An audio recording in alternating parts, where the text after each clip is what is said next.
sa Papa Dudut Stories, ikaw ay hindi nag-iisa.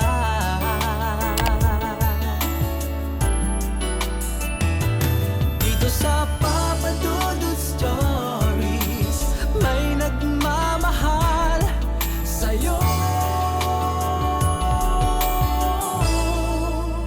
Papa Dudut Stories, Papa Dudut Stories.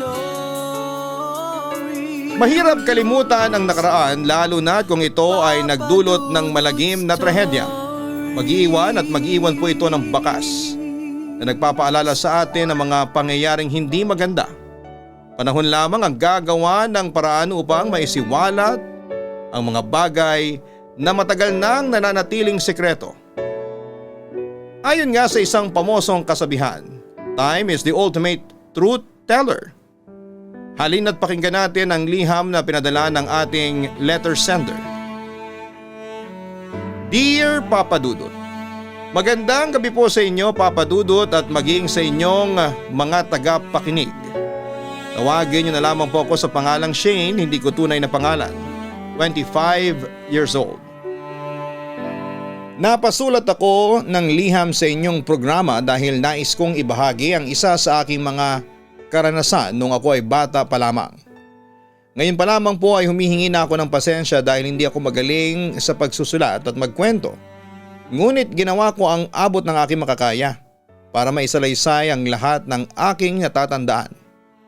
Papa Dudut, lumaki ako sa isang simpleng pamilya na may simpleng pamumuhay.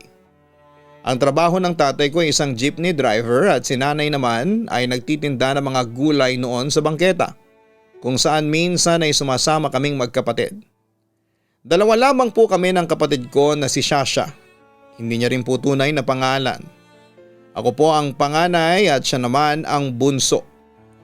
Mula nang wala nang nag-aangkat ng gulay kay nanay ay natigil na ang kanyang pagtitinda kaya naman napilitan siyang mangamuhan. At lumipat na rin kami ng bahay na matitirhan na malapit din sa bahay na pinagtatrabahuhan ni nanay. Si tatay naman ay patuloy pa rin sa pamamasada ng kanyang jeep. Uwian ang naging trabaho ni nanay noon at hindi siya nag-stay in. Nagbabantay lang naman kasi siya ng bata at bukod noon ay tumutulong din sa paglilinis sa isa pang kasambahay na si Manang Teresa. Kapag nakakauwi na ang mag-asawang pinangangamuhan niya galing sa trabaho ay oras na rin ng pag-uwi ni nanay at Manang Teresa. Sakto lang para sa aming apat ang bahay na aming inuupahan, Papa Dudut. Masaya rin kaming pamilya dahil kahit papaano ay hindi naman kami kinakapos at naibibigay naman nila nanay at tatay ang pangangailangan naming magkakapatid. Isang araw ng Sabado ay naisipan naming maglaro ni Sasha dahil bawal kaming lumabas ng aming bakuran ay naglaro na lamang kaming magkapatid ng tago-taguan. Doon ko nadiskubre ang isang balon na matatagpuan sa likod ng bahay na aming inuupahan. Tago-taguan, maliwanag ang buwan, masarap maglaro sa dilim-diliman, dinig kong kanta ni Sasha. Dahil siya ang taya sa aming dalawa ng mga oras na yon. Habang ako naman ay abala sa paghahanap ng matataguan at nang makita ko na ang maaari kong pagtaguan sa likod ng bahay ay saka ako sumigaw. Game! Sabi ko pagkatapos ay nanahimik na ako para hindi ako matunton ni Sasha. Nang makarating sa likod bahay ang bunso kong kapatid ay naririnig ko ang mahihinang yapak ng paa niya. Lalo na't kapag natatapakan niya ang malulutong na dahong nalalaglag mula sa malaking puno na nasa likod din ng aming bahay. Ilang sandali pa ay nawala na ang mga yabag ng mga paa, kaya naman hindi na ako nakatiis at mula sa aking tinataguan ay tumayo na ako. Nakita ko pa ang isang batang babae na nakatalikod mula sa aking kinakaroonan. Kaya naman agad ko yung nilapitan sa pag-aakalang si Shasha yon. Inihakbang ko na ang aking paa upang lapitan ang batang yon nang marinig ko ang boses ng aking kapatid. Boom ate! May galak na sabi pa nito. Nilingon ko ang direksyon ni Shasha nang may pagtataka. At saglit kong ibinalik ang aking paningin sa kinatatayuan ng batang babaeng kanina lamang ay nakita ko. Ngunit wala na yon doon na labis kong ipinagtataka. Kinusot ko pa ang aking mata dahil hindi ako maaaring magkamali. Mayroong batang babaeng nakatayo nang patalikod malapit sa tinataguan ko kanina. Ate, ikaw nang taya ha? Sabi pa ng bunso kong kapatid sabay lapit sa akin. Ate, okay ka lang? Tanong niya. Parang namumutla ka ate. Segunda pa nito. Sa totoo lang Papa Dudut ay kinakabahan ako ng mga oras na yon. Bilang bata ay nag-isip ako kaagad na multo yon at baka nagpakita sa akin. Ate, may balon pala dito sa likod ng bahay natin. Nakita ko ang pagkamangha sa mukha ni Shasha at curious itong lumapit sa balon. Nabaling naman muli ang atensyon ko doon at noong ko napansing may harang ang pinakabutas o bukana ng balon. Ate, tanggalin natin yung harang. Baka merong isda dyan o mga palaka. Na-excite na sabi nito ngunit tumanggi ako na buksan yon. Sinabi ko na lang na hapon na rin at kailangan na naming maglinis ng bahay at magsaing dahil pauwi na sina nanay at tatay. Yun kasi ang mga nakatokang gawain sa amin tuwing hapon. Nung sumapit ang gabi ng araw na yon, Papa Dudut ay naikwento ni Sasha ang tungkol sa balon sa likod ng aming bahay. Alam na pala ni tatay ang tungkol doon. Kaya naman sinabihan niya kami na huwag kaming maglalagi doon dahil baka malaglag kami sa balon at hindi pa kami makuha. Pananakot niya. Nang mga oras din na yon ay nalaman ni nanay ang tungkol sa balon sa likod ng bahay namin. At kagaya ni tatay pinagsabihan niya rin kami na huwag kaming maglalagi sa likod bahay malapit sa balon dahil baka nga kung mapaano kami. Wala kaming nagawa ni Sasha kung hindi ang sumunod na lamang. Matapos kumain ay naghugas ng mga pinggan si nanay habang si tatay ay nagsigarilyo sa labas ng bahay. Kami naman ni Sasha ay naghugas ng aming mga katawan dahil ilang minuto na lamang ay matutulog na rin kami. Nang bigla ay narinig naming nagsalita si nanay. Sasha, Shane, tigilan nyo na ang mga paglalaro at takbuhan. Hindi ba't pinaglilinis namin kayo ng tatay ninyo ng katawan dahil matutulog na? Sigaw ni nanay habang naguhugas ito ng pinagkainan. Agad namang kaming nagtakang magkapatid noon dahil sabay na kaming naguhugas ng katawan gaya ng gabi-gabi naming ginagawa bago matulog. Sino bang kausap mo, Lourdes? Naguhugas na ng katawan ng dalawang bata. Ang sabi ni tatay na pumasok na sa loob ng bahay matapos nitong magsigarilyo. Sino yung… Napatigil si nanay nang makita kaming dalawang magkapatid na nakabalot ng tuwalya matapos naming maghugas ng katawan. Sino yung alin? Tanong ni tatay rito. Wala, siguro'y pagod lang ako. Tanggi pa ni nanay. Hanggang sa isang araw sa labis na curious ng aking kapatid na si Shasha kung ano ang makikita sa loob ng balon, ay napilitan akong tulungan siya na tanggalin ang nakatakip na trapal sa ibabaw noon. Tanghali noon, Papa Dudut, at magkasama kaming nakasakay sa duyan na ginawa ni tatay para sa aming dalawang magkapatid nang maisipan ni Shasha ang tungkol sa balon sa likod bahay. Ate, hindi ka ba nagtataka kung anong meron dun sa balon sa likod ng bahay natin? Tanong ito sa akin na puno ng kuryosidad. Ano bang ibig mong sabihin? Balik kong tanong dito. Wala lang, baka kasi may isda dun o kaya mga palaka. Ha? Ewan ko sa'yo, Shasha, kung ano-anong naiisip mo. Hindi ba sabi nga sa atin ni tatay na iwasan natin na pumaroon doon sa balon dahil baka malaglag daw tayo? Sige ka, gusto mo ba na magalit si nanay at si tatay sa atin? Pananakot ko sa kanya. Kung malalaman nilang pumunta tayo, binuksan natin yung takip nun, tiyak na pagagalitan tayo. Pero kung hindi nila malalaman, hindi sila magagalit. Sabi pa nito na animoy mas matanda pang mag-isip kumpara sa akin. Sige na kasi ate, samahan mo ako sa likod ng bahay. Buksan lang natin saglit. Ibabalik din natin kaagad yung takip kapag nakita na natin ang loob ng balon. Pamimilit pa nito sa akin. Sa hindi ko maintindihang dahilan, Papa Dudut, ay pumayag din naman ako sa gustong mangyari ng bunso kong kapatid. Marahil ay kinikiliti din ang aking curiosity sa kung ano nga ba ang pwede kong makita sa balon kung meron man. Sinamantala namin ang pagkakataon habang wala sina nanay at tatay sa bahay. Nang mga oras na yon ay dali-dali kaming pumunta sa likod ng bahay para isagawa ang naisip ng aking kapatid. Sa una ay tinanggal muna namin ang mga ilang piraso ng kahoy na nasa ibabaw ng trapal. Pagkatapos noon ay magkabila naming hinawakan ng trapal. May kabigatan yon, Papa Dudut, kaya't nakailang hila din kami bago bumungad sa amin ang laman ng balon. Agad akong napatakip ng ilong dahil sa maalingasaw na amoy na nagmumula roon. Sari-saring insekto din ang lumabas doon, may langaw, lamok at gamo-gamo na siya namang hinawi naming magkapatid para agad na makita kung anong meron sa loob ng balon. Sa bukana nito ay medyo natatakot pa akong lumapit dahil baka kung anong bumungad sa akin, ngunit agad-agad namang sumilip si Shasha. Nang walang takot, gayon man ay agad din siyang napatras.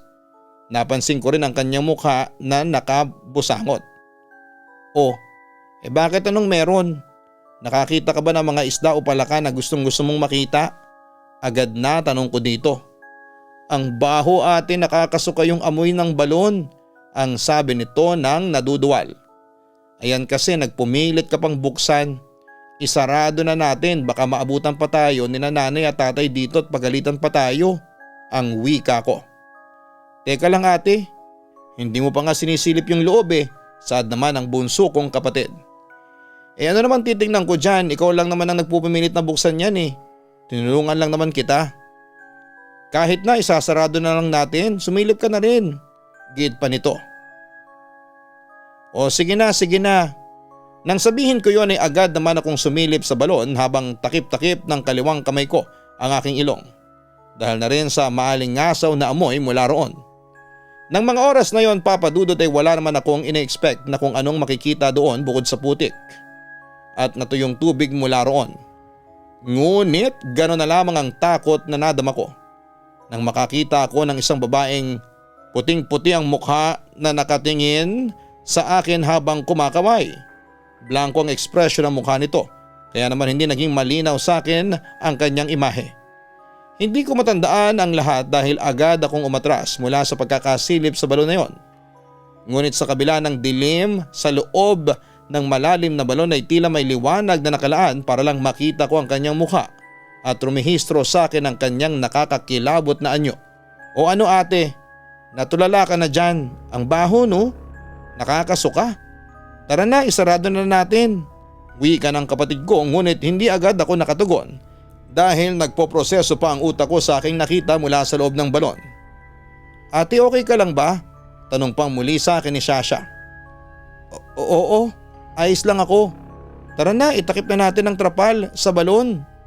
Agad naming ginawa yon at hindi na ako tumitig pa sa loob noon dahil natatakot akong baka makita ko ulit ang mukha ng babae na yon na ayaw ko nang muli pang masilayan.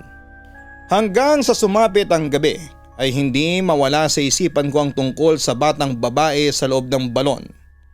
Kahit na nga init na init at malinsangan ng panahon ay nagtalukbong ako ng kumot dahil pakiramdam ko ay anumang oras ay makikita ko ulit ang batang babae na yon. Hanggang sa pagtulog ay dala ko pa rin ang pag-iisip tungkol doon. Dahilan para sumagi siya maging sa aking panaginip na sobrang linaw at hanggang ngayon ay natatandaan ko pa rin ang nangyari. Hapon noon at maulan, nakadungaw lamang ako sa aming bintana kung saan ay tanaw ang likod ng aming bahay na kung saan ay naroon ang balon.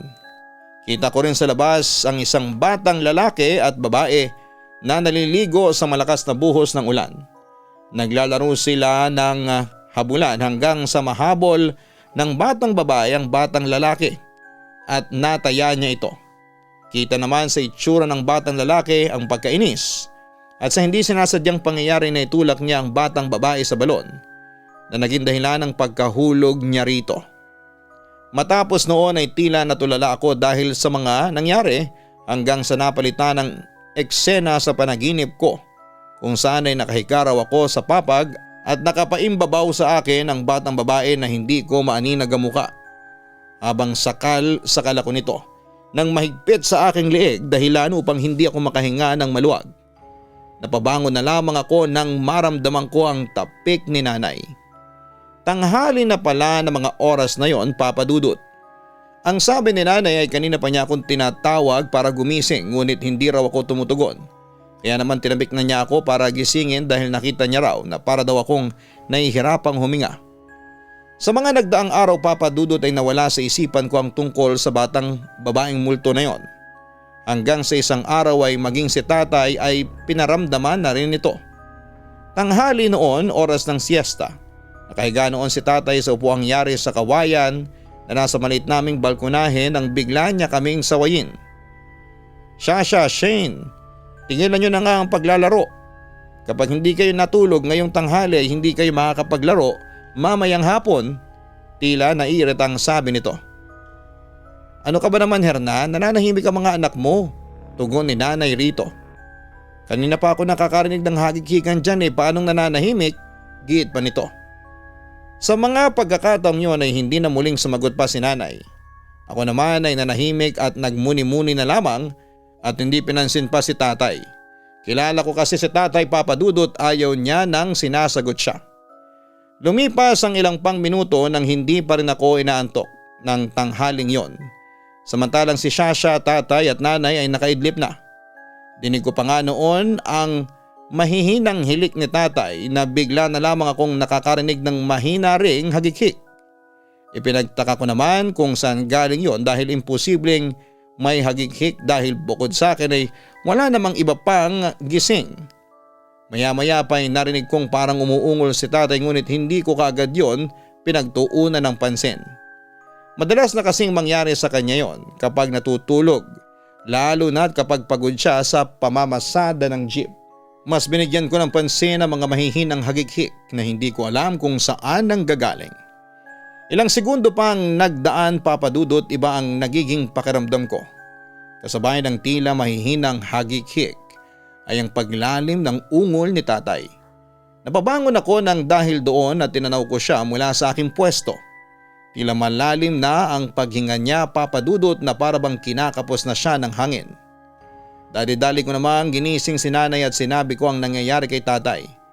Agad namang nagising si nanay mula sa mababaw na idlip at bumangon para tapikin at gisingin si tatay.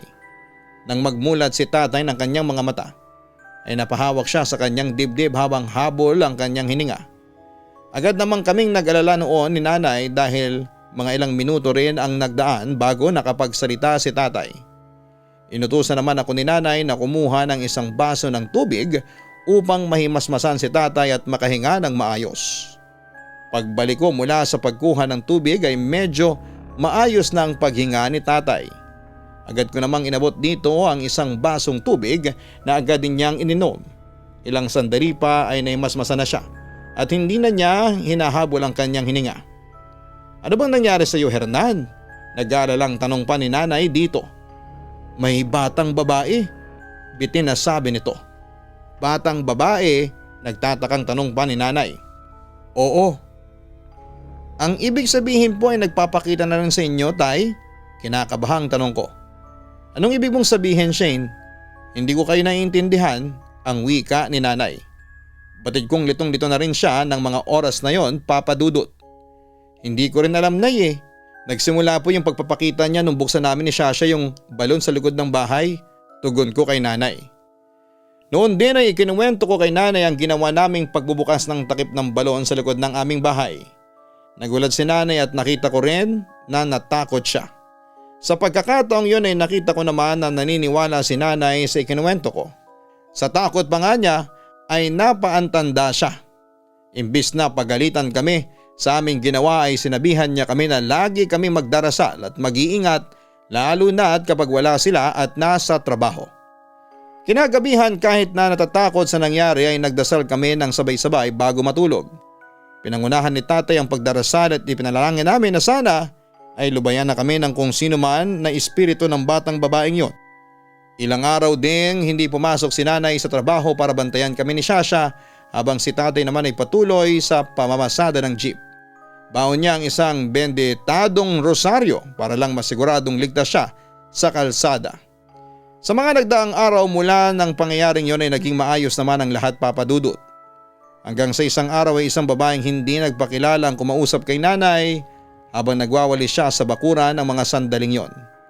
Nakaupo lang ako noon sa isang bangkinitong gawa sa kahoy sa likod bahay habang pinagmamasdan si nanay na nagwawalis. Si Shasha naman ay abalang naglalaro ng mga Barbie sa may sala sa loob ng bahay. Sinitsitan ng matandang babae na yon si nanay kaya naman nabaling ang atensyon niya dito.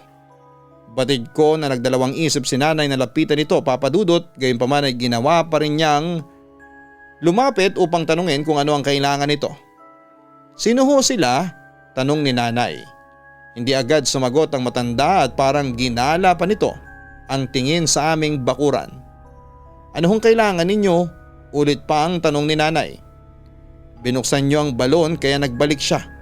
Misteryosong pahayag nito. Ha? Nagtatakang tanong pa ni nanay.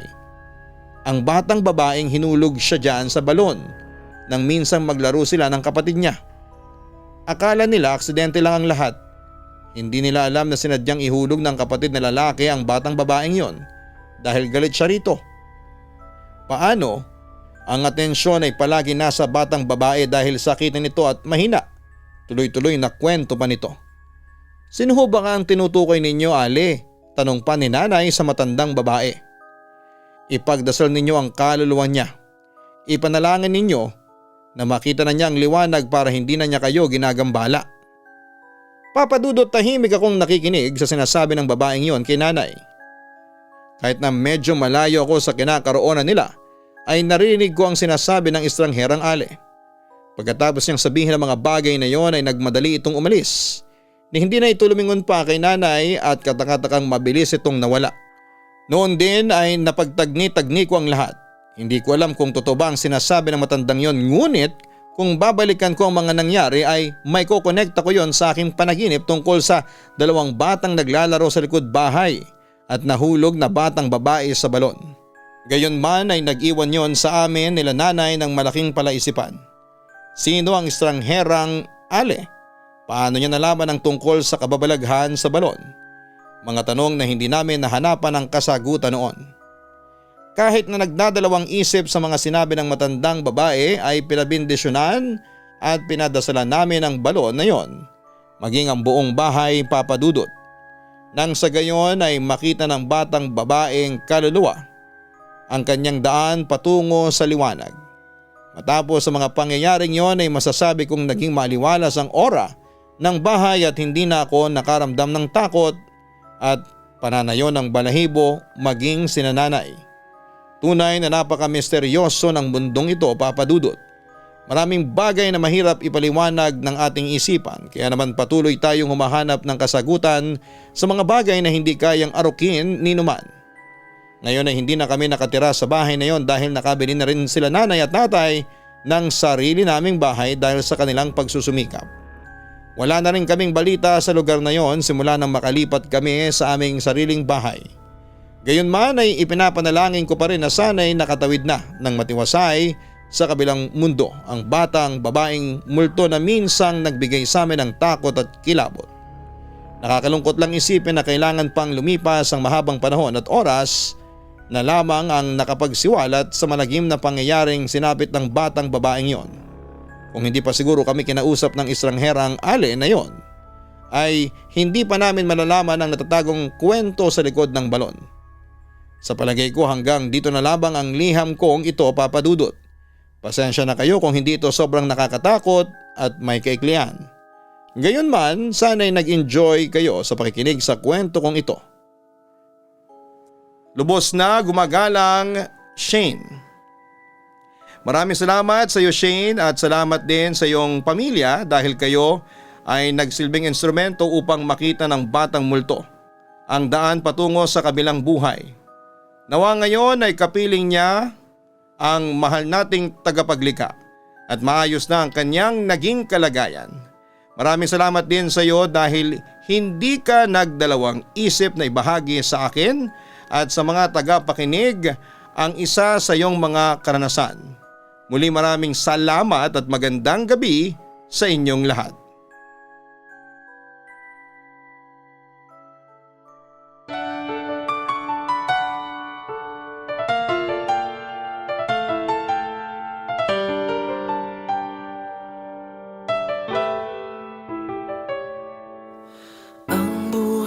ay mahiwaga, laging may lungkot at saya. Sa Papa Dudut Stories, laging may karamay ka.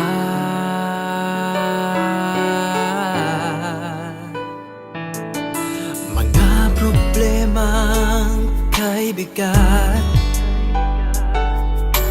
dito ay pakikinggan ka. Sa Papa Dudut Stories, kami ay iyong kasama. Dito sa Papa Dudut Stories, ikaw ay hindi nag-iisa.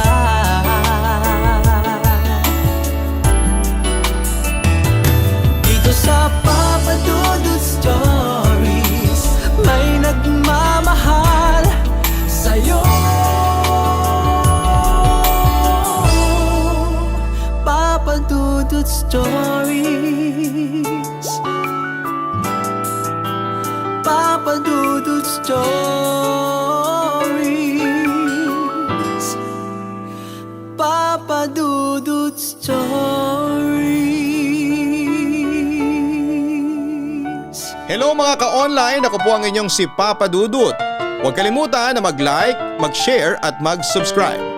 Pindutin ang notification bell para mas maraming video ang mapanood ninyo. Maraming salamat po sa inyong walang sawang pagtitiwala.